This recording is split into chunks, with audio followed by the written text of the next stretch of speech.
Chapter 13 Rawhaven. The walls were moving in faster and faster. Valkyrie glanced back as the junction closed up. If she tripped, if she stumbled, the walls on either side of her would shift together with that terrible rumbling noise and squash her into something less than paste. Her lungs burned like they used to do when she was swimming off Haggard Beach. She liked swimming. It was much better than being squashed. And then, a light ahead of her, a flickering flame in the hand of Skulduggery Pleasant. "It would be a tad redundant," he called out over the rumbling, "to encourage you to hurry up, wouldn't it?" She let the fire in her own hand go out and concentrated on sprinting. "Whatever you do," he continued loudly, "do not fall over. Falling over, I think, would be the wrong move to make at this moment." She was close to Skulduggery, close to that wide open space he was standing in.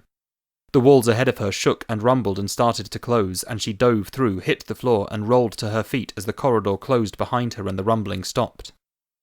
She fell to her knees and sucked in air.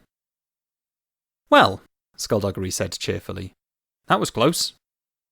"Hate," she gasped. "Yes?" "Hate you." "Breathe some more air. The lack of oxygen is making you delirious." Valkyrie got to her feet, but stayed bent over while she controlled her breathing. "We better be careful," he advised. "The Torment may be old, but he's fast and he's agile and he still has my gun." "Where are we?"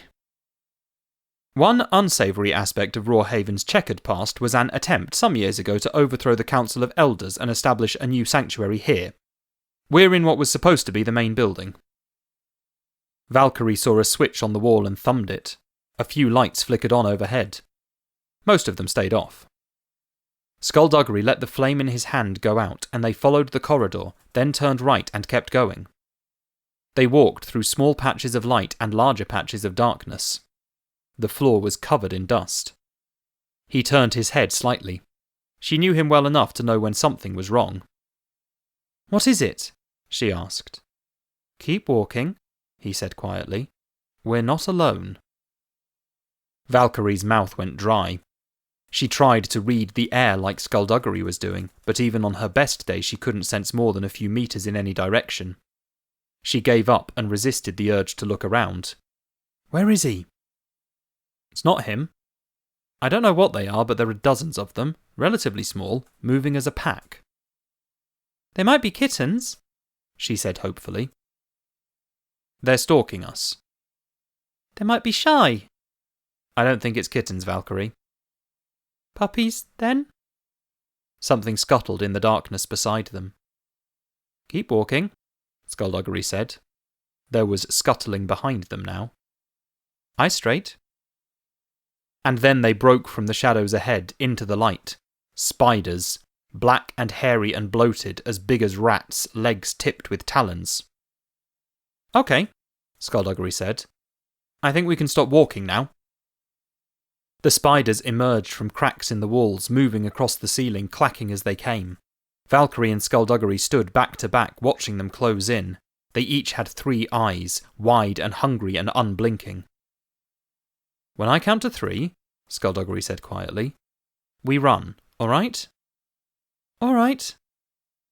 The spiders clacked as they moved, closing in, drawing in tighter, the clacking becoming a din. "In fact," Skulduggery said, "forget about the count. Just run." Valkyrie bolted and the spiders attacked.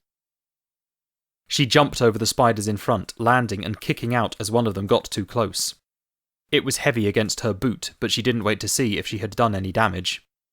She ran on as Skulduggery hurled fireballs. They swerved off course when the corridor ahead became alive with hairy, bloated bodies, then ran into a room with a large conference table in its centre, the scuttling mass behind them quickly growing in size. A spider scuttled onto the tabletop and sprang at Valkyrie as she passed. It struck her back and clung on, trying to pierce her coat with its talons. Valkyrie yelled and swung round, stumbling as she did so, rolling and feeling the spider beneath her. She came up and the spider was still holding on. It darted up to her shoulder towards her face and she saw fangs. She grabbed it, tore it from her and flung it away. Skulduggery hauled her back and then she was running again. They ran for the double doors ahead, and Skulduggery snapped out his hand. The air rippled and the doors were ripped from their hinges. They sprinted through and kept going into a room that must have been the foyer. Skulduggery threw a few more fireballs, and Valkyrie got to the main door, slammed her shoulder into it, and burst into the warm sunshine. The light hit her eyes and blinded her momentarily. She felt Skulduggery beside her, tugging on her sleeve, and she followed him. She could see fine now.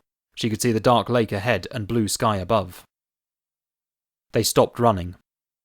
They heard the spiders, the click-clack of their talons, the frantic scuttling in the doorway, but the spiders were unwilling to leave the darkness for the daylight, and eventually the scuttling went away.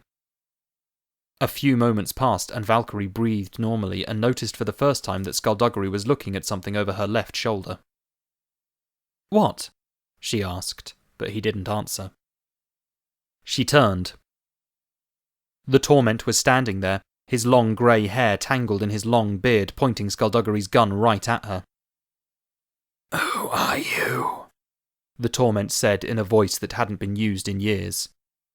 "To come after me, to disturb me, after all these years."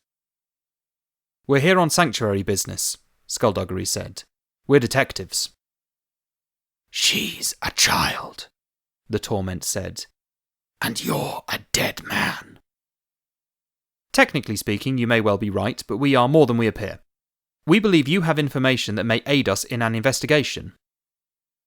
"You say that as if I am obligated to help you," the old man responded, the gun not wavering. "What do I care of your investigations? What do I care of detecting and sanctuary business? I hate the Sanctuary and the Council of Elders, and I loathe all they stand for. We are sorcerers. We should not be hiding from the mortals. We should be ruling them." "We need to find out how to stop the grotesquerie," Valkyrie said.